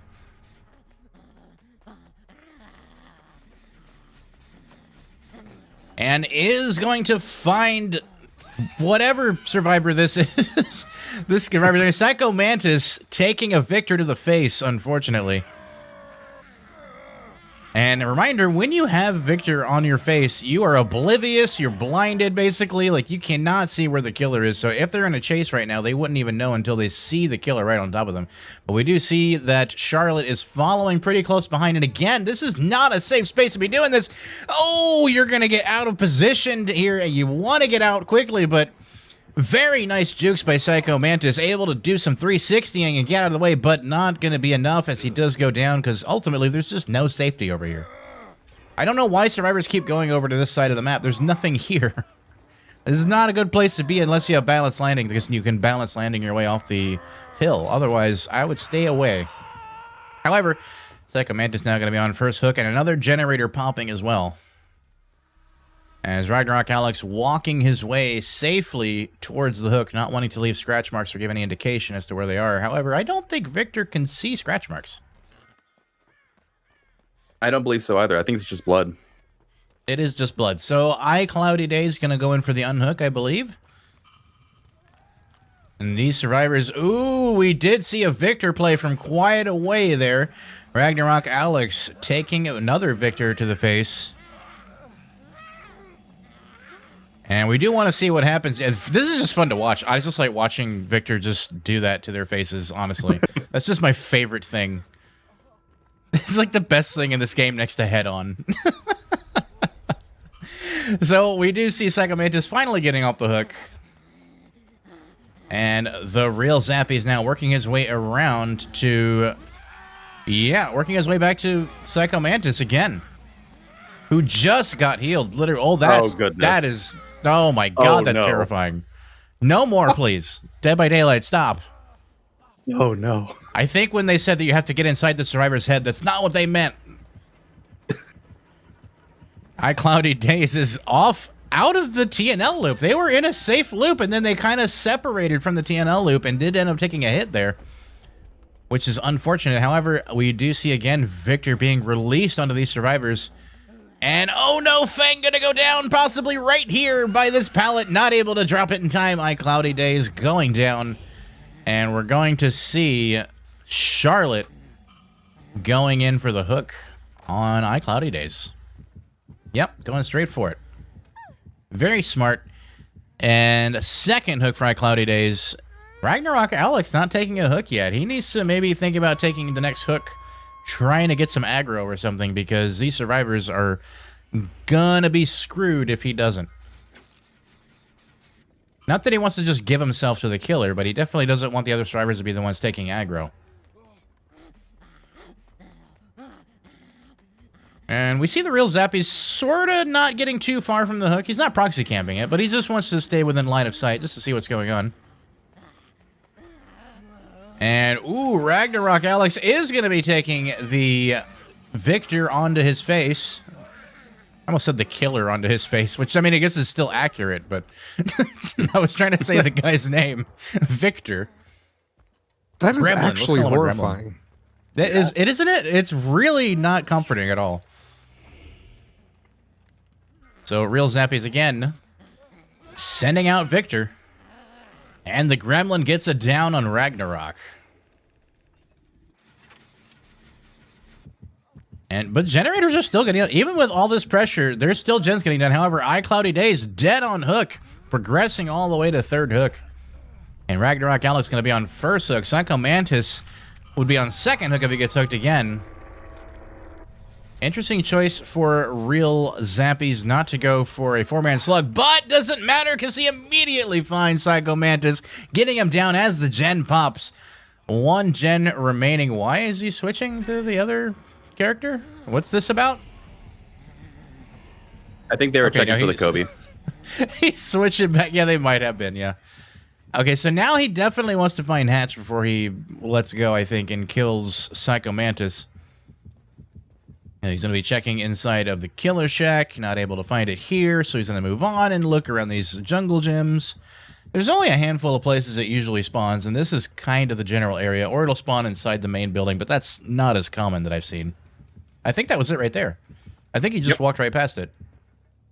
I'm pretty sure I just saw him walk past it. Okay. He might have seen it. I'm not sure. I'm not sure if he actually saw it. Yeah, I think he did, because he's looking back in that direction, so... And we see Ragnarok Alex taking the hook. Sometimes I'm not sure what they've seen, so I'm just kind of guessing that maybe he didn't see it, but when he looked back, I'm like, okay, yeah, he saw it. And now he's going to walk back that direction and get the hooks, the hatch. So, yeah, I mean, wow. Another really strong game from OOD. Fort Dwights Unlocker has the work cut out for him going into trial number 4, let me tell you. What are you doing? What are you doing? Are you trolling me? Are you trolling me, Zappies? Come on, man. Let's be respectful, okay? Let's have some respect for the Poggy. Oh my god, look at that score though. Joker AX400 with 1500. Oh, that burns to see. You hate to see it. Man. You hate to see it. This was like Forge White's One Locker had a phenomenal, interesting, complex strategic game last game. And then this game, I don't know what happened. Like, sure, Joker got caught out, didn't have decisive, got tunneled out of the game after progressing to second phase, but this was a night and day comparison of games. Maybe they're not used to playing against Twins, because, yeah, Twins is not very common at competitive, but, oh man, this was like a stark difference between both games. That's insane. Also, the build, is that Mindbreaker? That is Mindbreaker and Rancor, right. Yeah. Mindbreaker and Rancor, what on earth? And we're going to review that in a second, but Rue, can you just give me 1 second? Hold the phone for a second. I got to do a quick thing. Yeah, hold the phone for a moment. Okay, bet. And we're going to switch in a moment. Yeah, just Mindbreaker and Rancor. What an interesting combination. Rune Undying, pretty standard, but Rancor and Mindbreaker, that's I know it's better than Bitter Murmur technically, but oh, that's so interesting. And I mean, I guess technically you're not getting as much information if you're Victor, right? That's true. Yeah. Okay, I think I'm ready now. I think we can switch. We'll come back. I want to hear more of your thoughts on this one for sure. So we'll be right back in a second. We're going to look at some highlights. But first, hold on to your butts, folks. This is week 2 matchup. Division rivals versus wow, what is wrong with my brain? 4 Dwights, 1 Locker versus Object of Depression. This is your post-game review. You're watching Vigo Squirt, and that was trial number 3. We saw 4 generators getting done, which was, I mean, they were really close to just getting all of them done. But unfortunately, none of them got out. No escapes. And let's see how the killer did. 7 hooks this game. Again, which is what we saw Shiny 61 get, and a 4K. So really strong performance by both Object teams. And we saw Object killers. 4 Dwights, 1 Locker, 8 to Object's 21. Going into trial number 4, Object is still leading at this point in the match. So 1 game remains. 4 Dwights, 1 Locker are going to be killing last. Rue, walk us through these highlights. Oh my goodness. It's so weird because I don't see twins at this level of play. And Zappy's brought twins both times we've seen them play. They brought twins. And I saw chat saying, oh, Zappy's not a twins man. You're going to have to do more than that to change my mind. They played twins very effectively. The juggling was impressive. I think ultimately the snowball for this game was, what was it? Joker getting killed so early. That's backbreaking. That is absolutely backbreaking to happen. And there were a lot of hook progressions, but they still came out with such a vastly like night and day score compared to the other teams. So they still came out very dominant in the end, despite that many hook progressions. But oh my goodness, this was. And again, it's so hard to follow because they were juggling between Charlotte and Victor constantly. It's hard to keep up with where they were applying pressure at any given time. And I think that might have been what caused the survivors to have such a panic attack, possibly, was they didn't know where they're being applied pressure either. Because, again, you don't see twins playing that much at the high level, which means it makes it hard for me to analyze what went on. But I can only imagine for a survivor team, they probably don't face against twins that often. So it's not like they're going to have any more information either. That's a really strong point that you just made about the fact that the twins are not very often played. And I wonder if the twins are really that strong or survivors are just really not familiar with the counterplays. I don't know. Well, we might end up finding out this season. So Zappy has used twins twice now. We can only see 1 more Zappy twins. But maybe there's going to start some discussion. Maybe some other killers are going to catch on and try this potentially. I'm not sure. This is, and not to mention, if I remember correctly, the previous build that Zappy's brought was nothing like this one. They didn't take Mindbreaker last time. I think they did take Rancor, but I don't think they took Mindbreaker. And Mindbreaker is such an interesting choice too. I wonder why you take Mindbreaker, because I feel like Victor negates a lot of the exhaustion perks. He's just so fast. He doesn't care about your dead heart. He doesn't care about your sprinters. He doesn't care about your balanced landing. He don't care. He's just gonna run after you and smack you anyway. And for those that don't know, I got some questions for this man. For those that don't know what Mindbreaker does, if I'm sure most of you do, but for those that don't, Mindbreaker is the perk that when you're repairing generators, you're exhausted, and you get 5 seconds of exhaustion after you let go of the generator. I think it's 5 seconds. It might be something like that, or 3. I believe it's 5. So it's essentially, it makes it so you can't use your exhaustion immediately after popping off a gen or whatever, or hopping. In addition, if I remember correctly, it pauses your exhaustion timer if you are already exhausted. So normally you'd be, if you had just used Sprint Burst to get away, you got 40 seconds on the timer still. You'd be losing that timer if you're on a gen. Well, that's not the case if I remember correctly. So it shuts down exhaustion perks pretty good. If you're going, full ham on the gens, you're not going to have exhaustion perks most of the game. Right. Yeah, it's tough. It's a really tough one to play against. And yeah, they struggled with just in general with this killer, I think. Mm-hmm. There's something to be said. Again, this comes from my 10 years of background in Magic as far as understanding how metas work. I think they're playing counter meta, if you know what I mean. There's an established meta, there's an established quo for what competitive scenes are like, and they're playing none of that. We don't see twins in competitive very much, let alone Mindbreaker, Rancor, and I think it's just so off-putting that some teams may not be able to handle or understand what to adapt to. And I think that's what we saw here. It was just such a counter meta play was just off-putting for them. Oh my goodness, this was fascinating to watch. Also, just the fact we get to see Twins in competitive. I want to see more of this. I want to see another team take up Twins if they can. Because before this, when we interviewed Zappies last time, they said they played Twins only 2 days before. Yeah, and I'm beginning to I'm pressing F to doubt here. No, it's press X. I don't believe it either. There we go. I don't believe it either. I really don't. They feel like a Twins main, or they play a lot of like Billy and what was that other one? Demogorgon. Because I mean that's they have similar, both of them actually have very similar abilities. The only real difference is that the Twins can switch back and forth. Like when it comes to Victor is very similar to that sort of Demo. Billy spin and Demo, or even Demo and then Oni as well, like that sort of control that you have over Victor. It's very similar play style for sure. So I mean it's possible. It's possible, but I feel like it's unlikely. They feel like really strong with this killer, or they're just really, really good at picking up new killers. I don't know. I couldn't tell you. I'm about to say, like, I think what you mean to say is that Twins is a better Demogorgon. Well, no, I can't agree with that. I can't agree with that. I just can't.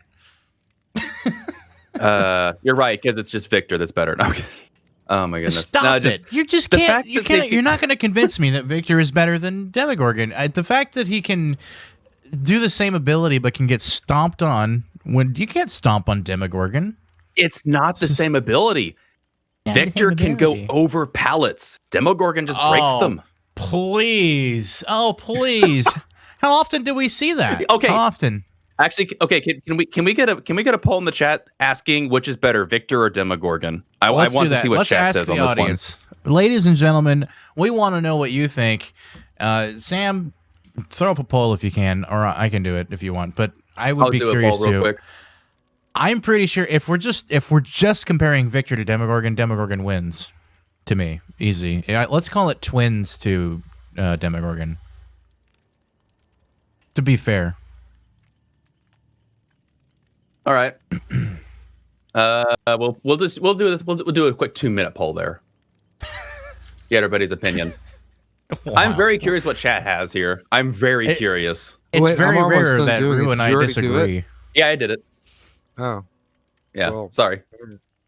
God, you didn't hear me ask Sam. This guy can't control himself, folks. Are you going to side with him? Yeah, actually, Sam, what do you think? Victor is better than Demogorgon, or Demogorgon is better than Victor? I mean, you kind of stole my thunder, so I'm gonna go with whatever Poggy says. Wow. No. Well, at least you don't get to vote in the chat because you're a mod. Owned. Destroyed. Oh my goodness.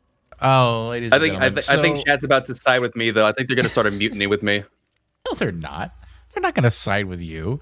We don't disagree on much of anything, so this is actually probably the most drama you're gonna see between us, is fighting over between which one is better of Demogorgon and Victor. Will this be the end of Poggard? Can we not agree? Find out next time next episode of Vigo Score. Yeah. Spoilers alert, they stay together. Wow. Oh my goodness, chat is neck and neck right now. Chat is neck and neck right now in this poll, by the way. I want to see this poll. Uh-oh, I'm pulling away, guys. I'm pulling away. Oh, I have to see this. Like, it's very close. Like, I understand that, like, Demo has portals, but all Victor has to do is just teleport immediately back to Charlotte. Like, just saying. I think my argument of Demo is Freddy Light holds. I don't know. I don't know. Goodness. You can't pallet smash Demogorgon. True. You can't. That is very true. Uh-oh. All right. I think chat holds Victor is better than Demogorgon. Confirmed. I can hear the disappointment.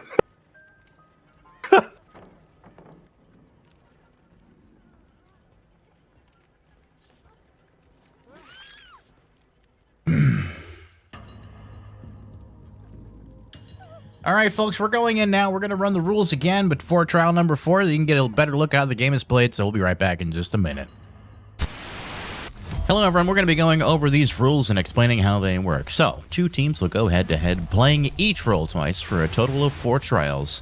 In play order is home team kills, survives, and then kills.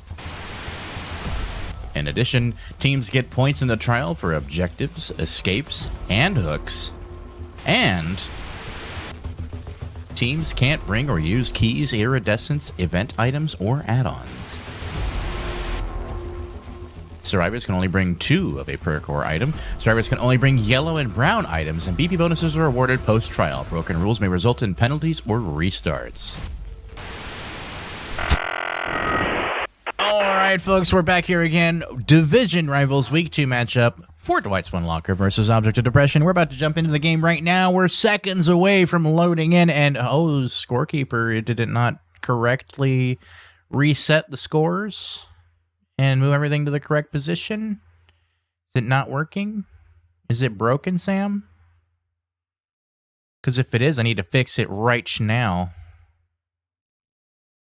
Which I will do right now as we're loading in. All right, folks, we're here. We're going with another pig. We have another pig, Blair. Oh, 2 pigs today. They're answering back in kind. They're saying, you know how you had that pig game a minute ago? Well, we're doing a pig game as well. So that's what's going on here now. I wonder if it's going to be as strong as the other pig game. Or if Guildspire is going to struggle, because I don't know how good he is on pig. We see the survivors kind of sneaking around, waiting for their moment of fame. As Guildspire kind of still looking around for survivors, kind of not really sure where to go. Slow start to this one, which is surprising. I think we might have seen an aura over there. I'm not completely sure. I kind of glanced away for just like a half a second. I think he did see an aura back here. Yeah, there you go. Okay, so we have a survivor running behind Killer Shack. Already doing a little mind game here, but I think the survivor was privy to it, and there she is, Fang, now in a chase with Guildspire, as the game's going to start picking up a little bit of steam, and an interesting choice to give him an immediate hook. Why would you do that? Why would you do this? Oh, they're trying to prevent hat? They're trying to prevent hats. Guildspire, put him down. Put a hat on him. I think they clicked space too early, and they got in the locker instead of the window.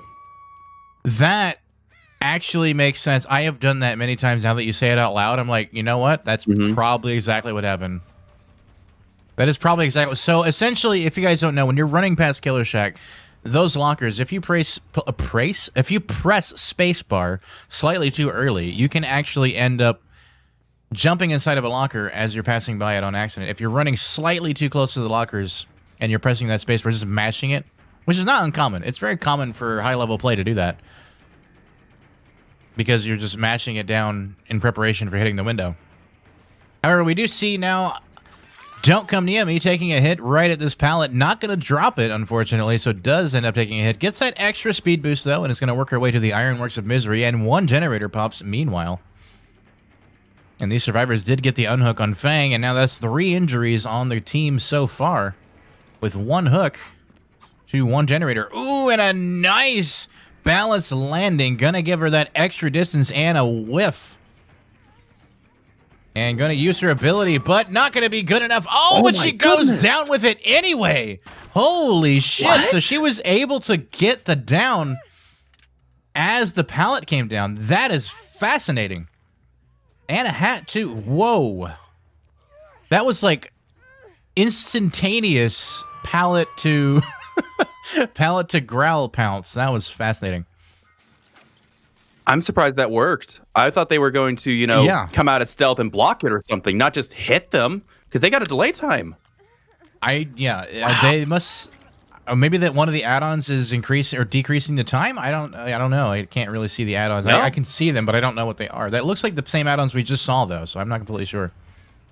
No, this one actually makes into the box. There's 5 boxes. Guildspire chasing and does get the real Zappies down again, or for the first time, actually. And that'll be first hook for the real Zappies. Now, the real Zappies probably rocking Decisive Strike. Since they are the Obsession, there's a very good chance of that. And also getting a hat. Now, that first hat did come off already. So, that was good RNG for them this time around. Unfortunately, just wasn't very strong. Don't come near me. Climbing up to the top of the Ironworks to do some healing. Ice Soaked in Bleach. Now in a chase again with the pig. Ice Soaked in Bleach would be on second hook if they get downed. Running around the long side of the shack. And then leaving shack completely to go for something else for some reason. Go for this jungle gym. And then takes a hit for free and doesn't even get that much distance. Running into a tree. Oh no, this is going to be bad. You're going to go down if you're not careful. These pallets are not very safe. Oh my goodness. Just a whole series of mistakes there from Ice Soaked in Bleach, leaving the shack of the safety of shack, and then running off to another jungle gym, taking a hit, not using their distance, and then running to another unsafe pallet. I don't know. It was just one mistake after another, and just favored Guildspire in that moment. So really well played by Guildspire.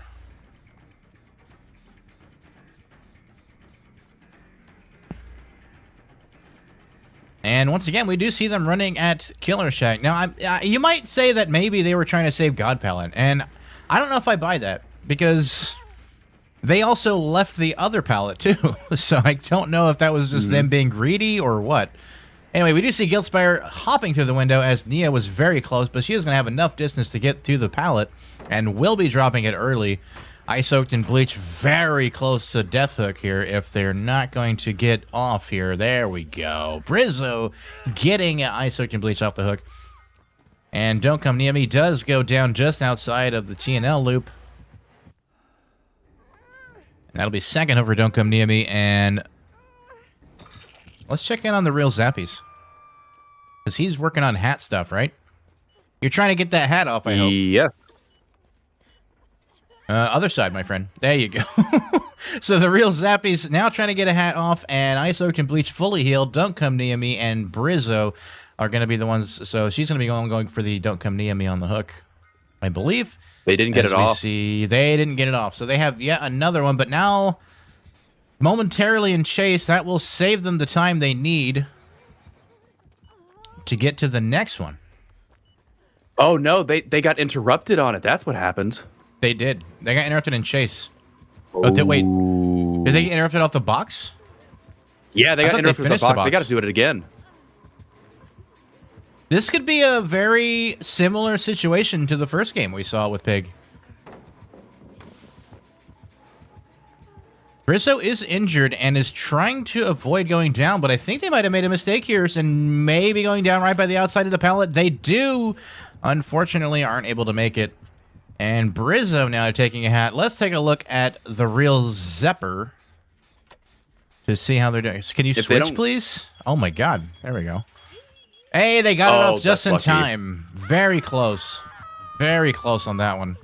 However, it is worth pointing out that entire time they're trying to get the hat off, they're not doing gens. So that's why the gens are getting stuck at 3 for a while. It is a time-wasting ability, those hats.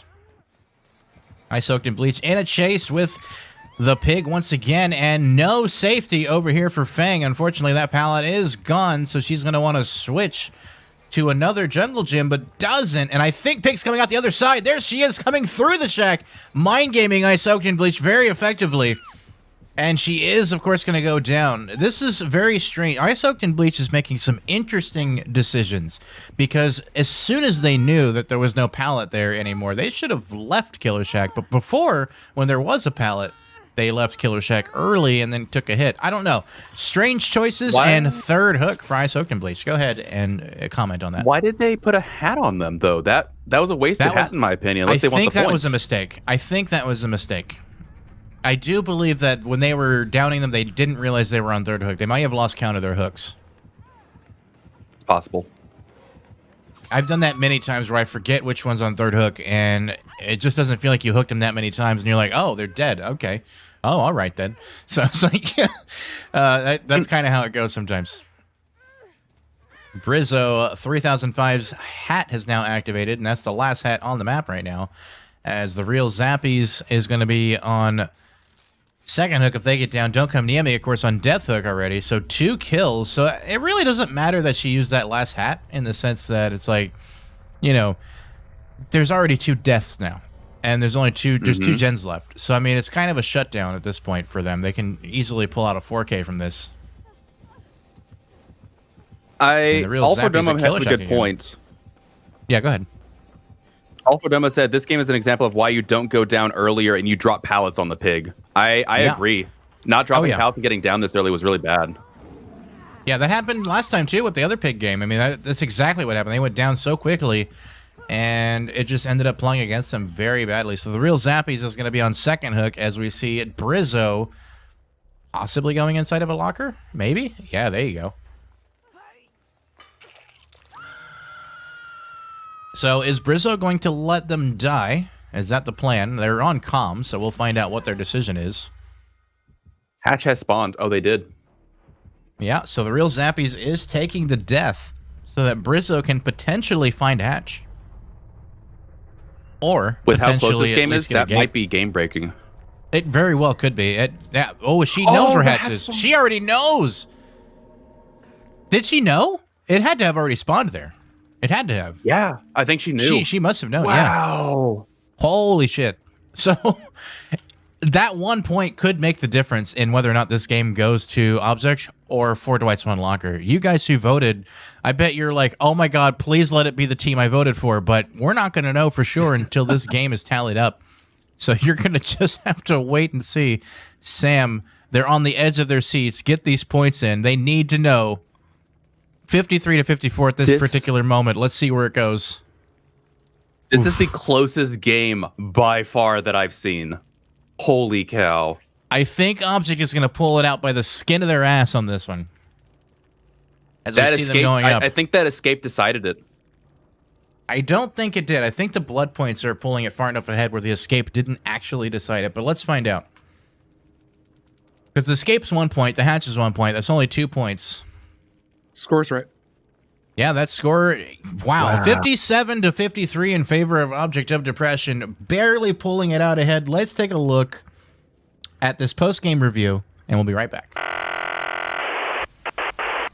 Ladies and germs, welcome to Week 2 Matchup Division Rivals for Dwights One Locker versus Object of Depression. And we saw some amazing plays, but here is your trial number 4 breakdown. You're watching Vigo's Court. Hope you're enjoying the show. We saw 3 generators get done. Wow. Only 1 escape. Lucky hatch play at the end. Very nicely played by Brizzo doing some hatch tech. 9 hooks for the pig. Fantastic performance with 3 kills. Well done. And that does pull it ahead. 57 to 53 in favor of Object, taking it home. And they are convicted of murder. Oh my. I'm sorry. I lost my mind a little bit there. Really well played all around. Rue, I'm going to roll some clips, and I want you to just take it home for us. So what I will say, oh my god, so much to unpack. I do agree. Yes, that hatch only counted for 2 points, but if he had kicked the hatch and gotten the hook, they would have won. Because that would have been that many extra points. This game was decided because Gillspider played this game so well. I wouldn't have hooked them. I would have tried to go for the 4-man slug. I wouldn't have gone for it. That is such a close point difference. You want to maximize and deny them points. I don't understand the decision. You didn't know where the hatch was, and that's tough. This game was so close. These guys played this so well. And the fact we saw so many pigs on this map is interesting to me. I'm wondering why so many pigs. Is it because it's a little bit larger and open, and these box spawns at the corner of the map? I'm curious why so many pigs. Like, I never would have thought that pigs would have been just that OP on this map. But maybe they both decided, hey, we don't want to burn our spirits. We don't want to burn our Freddies on this map. So curious to that. Also, they use save the best for last on pig. That's interesting to me. That would explain why they were using their dash so much. Because we saw, like, this is probably the most times I've seen pig use dash in a competitive game. I've seen it once before, maybe. However, this entire time they were using it, to bully Zappies because you don't lose stacks because it's not a basic attack. So that makes sense. That I was really curious why they've been using dash. It also just gives you more points. It does give you extra points for the hit, so they were blood point farming at the same time. Really, really strong play from both sides. This was a lot closer than I think people were expecting the game to be. It's what I was hoping for. I was hoping for a really, really solid back and forth match, and that's what we got today. So fantastic play from both sides all the way around. The survivors didn't get nearly as many gens done as I would have thought, but again, as people were pointing out, against Pig, you really do not want to go down early and allow them just to get that really early pressure. I imagine in the future we'll see people be more willing to drop pallets and try and, delay getting it down as long as possible against a Pig. And we saw the game against who was it that played? I think it was I'm going blank. Who was Shiny? Shiny played Pig. And they got that early down too, and that was very deciding in that game too. So both sides getting early downs with Pig, and we just saw how crippling it was for the survivors to come back from. So we have Pretty Psycho crazy. Mantis with us for an interview. Psycho is on for Dwights One Locker. Rue, I'm gonna let you handle the interview, but I'm gonna drag him in here. Psycho, you there? Yes, I am. Hold on, me through. Hey, so that was some pretty outstanding play on your guys' part. There's so many questions on so many things. So one thing let's go to the Pig game first. When Shiny brought Pig against you guys, you got down pretty quickly, and so we saw you adapt and change your guys' playstyle. Did you guys go for point denial? Was that actually something that was called out? Hey, just go for point denial. Was that a strategy? I'm curious. I instantly realized that there was no way I was going to get that thing off my head once last box, the RNG got me there on that one. And then I was like, okay, there's no way. I had two options in my head. I'm like, okay, either I'm going to get out of a chase, and if ideally that's the base thing, and I somehow get away from the chase, and I just die to the pig trap. That's ideally the best case scenario. And then the worst case scenario is I'm going to waste as much time as I can, and then when I got hooked, try to Kobe and kill myself. And if I would have Kobe'd off the hook, I would have just instantly ran as far away from wherever the pig was just to make sure I didn't get hooked again.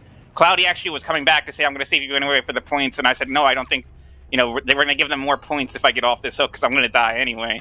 So let me die, Well, I mean, real quick, I just kind of point out what the situation you were in. You were about to die to 3 points by the pig trap, right? Then you got your hook, which made it a 4-point play. So if you had gotten off the hook, you would have given him more points. But because you went ahead and killed yourself on the hook, you ended up only giving him 3 points. So it was kind of... Yeah, that was my goal there. Yeah. Unfortunately, I just got RNG'd. After the game, we realized we needed to do 99 gens, or not to the point where the person gets the box off, but definitely until the guy trying at least gets 1 or 2 checks. This way, he definitely has enough time to check all the boxes. That wasn't called out until after I died, and then at that point, it was already a snowball. For sure. If there's a pig in the game, you can almost guarantee there's going to be a tamper timer. So definitely something to watch out for in the future, for sure. Yeah, by the time it was called out, it was too late. But that's definitely what we'll be doing going forward. You don't need to wait the entire timer out and go check every box, but at least give the person a chance to probably check 1, maybe 2 boxes to make it easier. Yeah, for sure. And then also I wanted to touch on real quick the Twins game. Have you guys ever practiced against Twins before? Not much at all. We haven't really run into very many Twins mains at all, really, both in scrims and pubs, so it was kind of hard. I play a little bit of Twins, so I knew a little bit about it, but I think a lot of it was just we were a little bit too being too patient. Me and Rag had finished General Cloudy, and so we had sent Cloudy off to get the unhook. And I think by the time we realized Cloudy wasn't going to get the unhook, there was no way any of us could have got the unhook before second stage. And then Cloudy went down, and it just was all over from that point. I think, in that kind of situation, we need to either, even if we're getting chased by the killer, like Cloudy's getting chased, I know we were talking about not going for unsafe unhooks, but I feel like we have to go for the unsafe unhook before second stage hits in that scenario, just to try to give us a chance. Because we can't be having somebody die that early in the game like that. It's definitely a fine line, There's times when it's the right call and times when it's not. So it's hard to find that. Yeah, I just think maybe we need to be more stealthy when going for unhooks or what it was. I'll have to analyze in a VOD on that game. But we've been doing a lot of training and practice didn't really show tonight, but I could really say you could ask teams we've been scrimming against recently. We've been getting actually like the good 3-man escapes in a lot of our games, and just doing generally a lot better in our communication. And we have some drills we've been running. Our killers are still our shining spot. Guilt is amazing. It's a shame we couldn't help him at all tonight, but it is what it is. And speaking of, he's in here. Rue, you want to talk to Guilt as well? Yeah, go ahead and bring them in. I'd be down. Guildspire, are you there? Let me check their settings. They are able. I just think they muted themselves. You are still muted. There you are. There we are. Hey, so you had a pretty great showing tonight, starting with Doctor. What was? I'm curious. Are you a Doctor main? Are you adept with Doctor? I saw you baiting the dead hearts with your ability. That's not common. You just. Yes. So I actually don't have a main. When I stream, I actually let my chat decide who I play as, and so I'm a jack of all trades in that regard. Doctor's one that I have a lot of fun with, and who I actually scrimmed with last night against We Overslept. And so I decided, you know what? I want to work on Doctor. It's on the same map that we practice on. There's a pretty consistent 3-gen you can get on it between Surge, Pop, and managing your Madness tiers. You can pretty much lock down the game pretty easily that way. And I think we saw that pretty well, because you had no reason to leave that area, and they just kept coming to you and just throwing themselves at you on that hook, practically, it seemed like.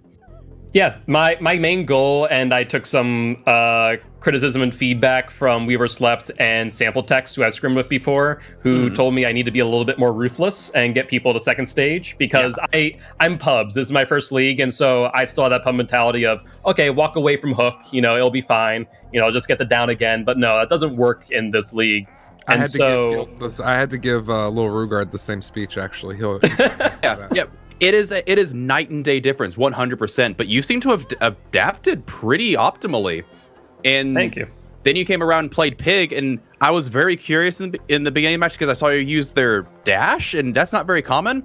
But when I saw Save the Best for Last, it all made sense. So, and then you kind of did the same thing that Shiny did to you guys with Pig, and getting that early down, throwing that hat on, and it seemed like you just established pretty good control for the game from here on out. So you really do play kind of every other killer, then, it sounds like. Yep. Yeah, like I said, I really have no main. I only have weaker killers, which I will have to give credit to everyone who plays Blight. Blight is currently my weakest killer by far, and I still don't understand how nutty you people are and playing Blight so aggressively. So I'm still working on Blight. That's my go-to training killer right now. Okay, and I'm just curious because Twins. Do you practice Twins in it? Because I now that we've seen Twins from Zappies twice, I'm curious if other killers are going to pick up Twins.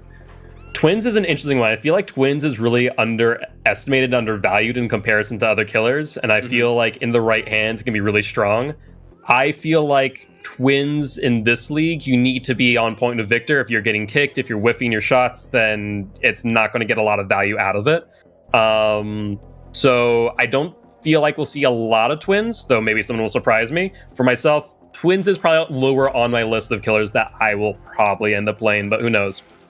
All right. Well, if you guys want to stick around for a bit, we're going to get Aggressive Sausage and Brizo in here. I believe they are from Object of Depression. Absolutely. Sounds good. Brizo, you there? Hello? Hey, well, congratulations on your guys' win. That was a neck and neck game. That was fantastic. What are your thoughts regarding how you guys did? How do you guys, came back from that? We barely did. Fair. Yeah, like 4 Dwights, 1 Locker, like Guildspire played so well. Second game, I don't know. We kind of fell apart in the first game with the camping. We're a bit messy. A bit messy? Yeah, and so Shiny coming out and again just showing out a fantastic Pig performance. Does Shiny have any weaknesses as a killer? I'm beginning to wonder. There's absolutely strong play every single time I've seen them so far. Servers and his own ego. Oh, sorry, y'all weren't asking me. I can't. His main honestly weakness answer is that bits of boxes. Yeah, You won't. We won't tell you his weaknesses. I feel like that would play against him. That's fair. That's fair. Oh goodness. And then, oh, who was it? Zappies. That was the second time we've seen them play twins. And the last time they said, he's not a twins man. I'm pressing X to doubt here. That is two fantastic back-to-back twins performances. And if you bring them out again, they play twins. I don't know what to say. So you guys have got obviously two really good killers on your team, and you guys are complementing well with each other. How did that happen? Really good recruiting? No, to be honest, we played a pubs game. It was me, Don't Come Near Me, and Shiny, and we happened to come against him playing a killer, and ended up, Johnny looked at his name and said, that looks like a Twitch streamer's name. He wasn't online, whispered to him, and just so happened he actually checked his whispers that day. But yeah. Very nice. So you guys did struggle a little bit on the Survivor side. Do you guys see things that you guys are going to take into next week to, go into practice and such? What are things you think you can do better? I feel like our biggest weakness is altruism. I feel like we need to learn to punish that a lot better. Mm-hmm. Sort of punish camping and, all that. Gotcha. Kind of like our biggest issue. Yeah. Okay. Well, that's, oh my goodness. I think that's just about all the questions I really have for you guys. Do you guys have any questions for each other or anything to say to each other? Just on my side, it was a really fun time. You guys played well, and even though, altruism's something to work on, honestly, you guys always had me going back and forth between you, and always applied pressure in some cases. Also, that locker play is just so upsetting when I saw that replay. I'm like, seriously, I was looking for Hatch and just could not find it fast enough. Oh, I was actually sweating. Like, my heart was thumping. I was like, oh my god, how does he know I'm in this locker? I literally decided not to go there for some odd reason. It just went right. Like, if I just went left, I would have been able to find the hatch. I know. Yo, do not hope about anything towards tonight's game. You did tremendous incredibly. It's our survivors that need to improve, not you. You did tonight. Appreciate that, Psycho. Don't forget to go close the hatch after, please. I will be honest, I forgot where hatch was after that 3K with Doctor. I actually just was thrilled at that moment. And with that, do you guys have anything you guys want to say to the stream? I do. His name is Lil Jimmy, not Victor.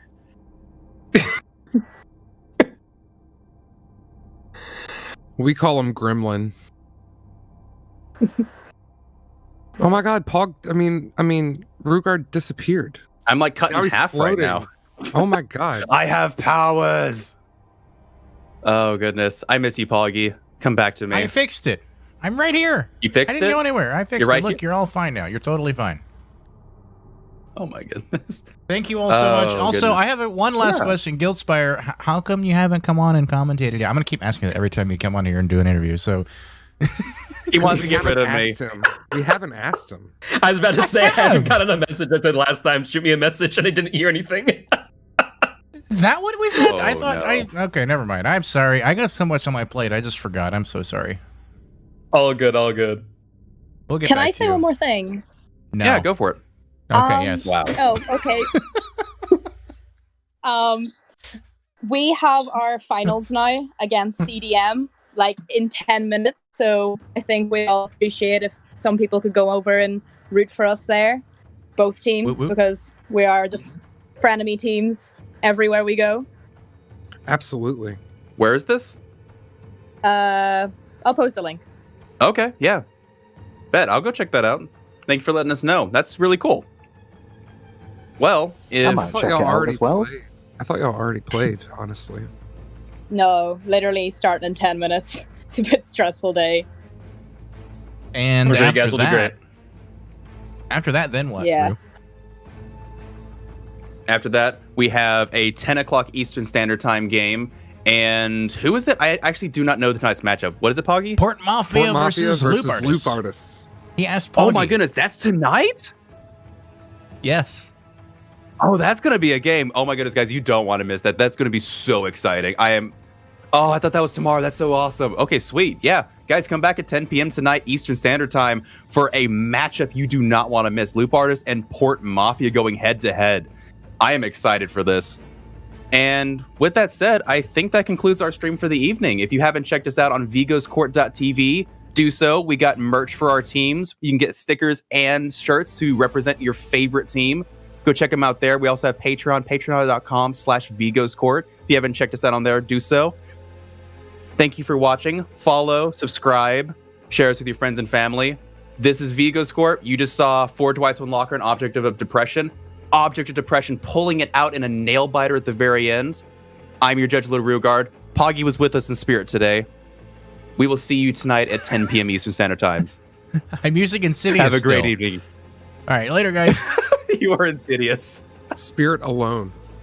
Man.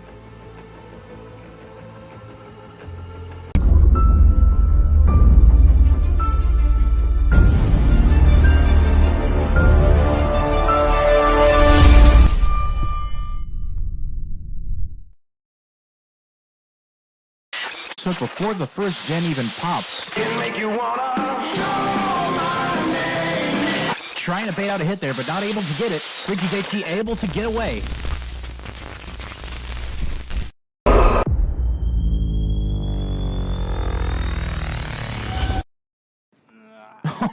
That was a missed decisive strike.